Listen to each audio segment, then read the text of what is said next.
ಒಬ್ಬ ಬೆಳಿತಾನೆ ಅಂದರೆ ಕಾಲೆಳೆಯೋರು ತುಂಬ ಜನ ಇರ್ತಾರೆ. ಅದು ನಮ್ಮ ದೇಶದಲ್ಲಿ ಸ್ವಲ್ಪ ಜಾಸ್ತಿನೇ ಅಂತ ಹೇಳ್ಬೋದು. ನಮ್ಮ ಮನೆಯಲ್ಲಿ ಇರೋದು ಪಕ್ಕದ ಮನೆಯವ್ರು ತಂದರೆ ಹೊಟ್ಟೆ ಉರಿಸ್ಕೊಳ್ತಾರೆ. ನಮ್ಗಿಂತ ಬೇರೆಯವರು ಹೆಚ್ಚು ಬೆಳೀಬಾರ್ದು ಅಂತ ಅಡ್ಡಿ ಮಾಡಬಹುದು. ಅವನಿಂದ ನಮ್ಮ ಲಾಭಕ್ಕೆ ಕುತ್ತು ಬರುತ್ತೆ ಅಂತ ಅದನ್ನು ಹಾಳು ಮಾಡೋದು ಜನರ ಕೆಟ್ಟ ಬುದ್ಧಿ. ಈಗ ಕೆಲ ನೀಚರ ಕಣ್ಣು ನಮ್ಮ ಕರ್ನಾಟಕದ ಹೆಮ್ಮೆಯ ಬ್ರ್ಯಾಂಡ್ ಆದ ನಂದಿನಿ ಮೇಲೆ ಬಿದ್ದಿದೆ. ದೇಶ ವಿದೇಶದಲ್ಲಿ ಹೆಸರು ಮಾಡಿರುವ ನಂದಿನಿ ಬ್ರ್ಯಾಂಡ್ನ ಹೆಸರು ಕೆಡಿಸುವ ಕೆಲಸವನ್ನ ಮಾಡ್ತಾ ಇದ್ದಾರೆ. ಹಾಗಿದ್ರೆ ಯಾರಿಗೆ ಇಂಥ ಕೆಟ್ಟ ಬುದ್ಧಿ ಬಂದಿದೆ ನೋಡೋಣ ಬನ್ನಿ. ದೆಹಲಿಯಲ್ಲಿ ನಂದಿನಿ ಹಾಲಿಗೆ ಹೊಸ ಸಂಕಷ್ಟ. ನಂದಿನಿ ಕರ್ನಾಟಕದ ಪ್ರತಿಷ್ಠಿತ ಹಾಲಿನ ಬ್ರ್ಯಾಂಡ್. ವಿಶ್ವ ಮಟ್ಟದಲ್ಲಿ ಗುರುತಿಸಿಕೊಂಡಿರುವ ಕೆಎಂಎಫ್ನ ನಂದಿನಿ ರಾಷ್ಟ್ರ ರಾಜಧಾನಿ ಹೊಸದಿಲ್ಲಿಯ ಮಾರುಕಟ್ಟೆಗೆ ಲಗ್ಗೆ ಇಟ್ಟಿದೆ. ನಮ್ಮ ರಾಜ್ಯದ ನಂದಿನಿ ಹಾಲಿನ ವಹಿವಾಟಿಗೆ ಉತ್ತರ ಭಾರತದ ಪ್ರತಿಷ್ಠಿತ ಹಾಲಿನ ಬ್ರ್ಯಾಂಡ್ಗಳು ಅಡ್ಡಗಾಲು ಹಾಕಿವೆ ಅನ್ನೋ ಶಾಕಿಂಗ್ ನ್ಯೂಸ್ ಹೊರಬಿದ್ದಿದೆ.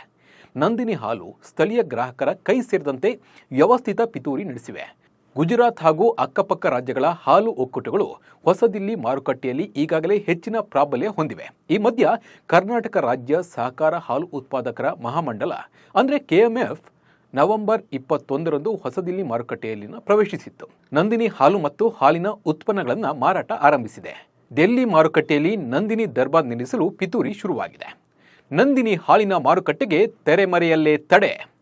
ಕೆಎಂಎಫ್ ವ್ಯಾಪ್ತಿಯಲ್ಲಿ 16 ಜಿಲ್ಲಾ ಸಹಕಾರ ಹಾಲು ಉತ್ಪಾದಕರ ಒಕ್ಕೂಟಗಳಿದ್ದು ರಾಜ್ಯದಲ್ಲಿ ದೈನಂದಿನ ಹಾಲಿನ ಸಂಗ್ರಹಣಾ ಪ್ರಮಾಣವು 1 ಕೋಟಿ ಲೀಟರ್ನ ಗಡಿ ದಾಟಿದೆ. ರಾಜ್ಯದಲ್ಲಿ ನಿರೀಕ್ಷೆಗೂ ಮೀರಿ ಹಾಲು ಸಂಗ್ರಹಣ ಆಗ್ತಿದ್ದು ಹೊಸದಿಲ್ಲಿಯಲ್ಲೂ ಹಾಲಿನ ವಹಿವಾಟು ಆರಂಭಿಸಿದೆ. ಕೆಎಂಎಫ್ನಿಂದ ತೀವ್ರ ಪೈಪೋಟಿ ಎದುರಿಸುತ್ತಿರುವ ಉತ್ತರ ಭಾರತದ ಹಾಲು ಒಕ್ಕೂಟಗಳು ಕರುನಾಡಿನ ನಂದಿನಿ ಹಾಲಿನ ಮಾರಾಟಕ್ಕೆ ತೆರೆಮರೆಯಲ್ಲೇ ತಡೆ ಒಡ್ತಾ ಇವೆ. ಹಾಗಿದ್ರೆ ಏನೆಲ್ಲ ಕುತಂತ್ರ ಮಾಡ್ತಾ ಇವೆ ನೋಡೋಣ ಬನ್ನಿ.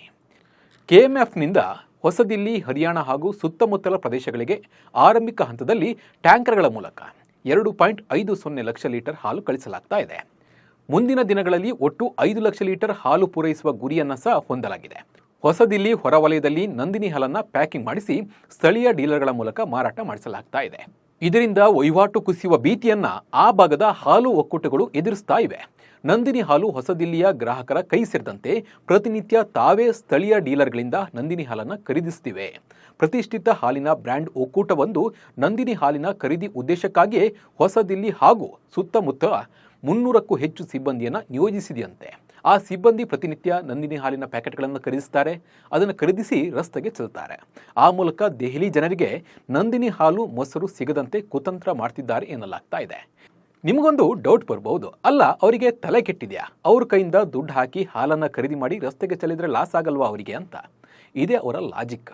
ಪ್ರಾರಂಭದಲ್ಲಿ ನಂದಿನಿ ಬ್ರ್ಯಾಂಡ್ನ ಹೆಸರನ್ನು ಹಾಳು ಮಾಡಿದರೆ ಮುಂದೆ ಅವರಿಗೆ ಲಾಭ ಆಗುತ್ತೆ. ಒಂದು ವೇಳೆ ನಂದಿನಿ ಬ್ರ್ಯಾಂಡ್ ಹೊಸದಿಲ್ಲಿ ದೊಡ್ಡ ಮಟ್ಟದಲ್ಲಿ ಬೆಳೀತಪ್ಪ, ಆಗ ಇರೋ ಕಂಪನಿಗಳ ಮಾರ್ಕೆಟ್ ಬಿದ್ದು ಹೋಗುತ್ತೆ. ಹೀಗಾಗಿ ಈಗಲೇ ಜನರ ಕೈಗೆ ನಂದಿನಿ ಸೇರದಂತೆ ಮಾಡಿ ದೆಹಲಿ ಮಾರ್ಕೆಟ್ನಿಂದ ಕೆಎಂಎಫ್ನ ಹೊರಹಾಕುವ ಹುನ್ನಾರ ನಡೀತಾ ಇದೆ. ಯಾರು ಏನೇ ಕುತಂತ್ರ ಮಾಡಿದ್ರೂ ಕರುನಾಡಿನ ಹೆಮ್ಮೆಯ ಬ್ರ್ಯಾಂಡ್ ಆದ ನಂದಿನಿಯನ್ನ ಯಾರೂ ಅಲ್ಲಾಡಿಸೋಕೆ ಆಗಲ್ಲ ಅನ್ನೋದು ಮಾತ್ರ ನಿಜ.